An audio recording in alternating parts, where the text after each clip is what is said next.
নমস্কার, হ্যালো বন্ধুরা, কেমন আছো তোমরা সবাই? আশা করছি ভালো আছো। এই যে এখন রান্না করবে, দেখো মূলো শেষকি। আমাদের পরিবারের ভিতরে মূলা খেতে নেই পৌষ মাসে, তাই পৌষ মাস থাকতে থাকতে মূলাটা খেয়ে ফেলবো। তাই পৌষ মাস থাকতে থাকতে মূলাটা খেয়ে ফেলতে হবে। এই যে কড়াই বসিয়ে দিয়েছি, তেলও গরম হয়ে গেছে। আমি 1 চামচ কালো সর্ষে ফোড়ন দেবো। তোমাদের কার কার ভিতরে এরকম নিয়ম আছে বন্ধুরা, কমেন্ট করে জানিও। কালো সর্ষে ফোড়ন দিলাম।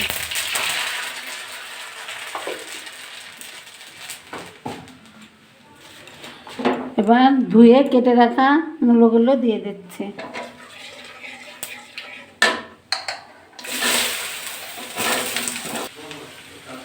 দিয়ে দিচ্ছি স্বাদ মতো লবণ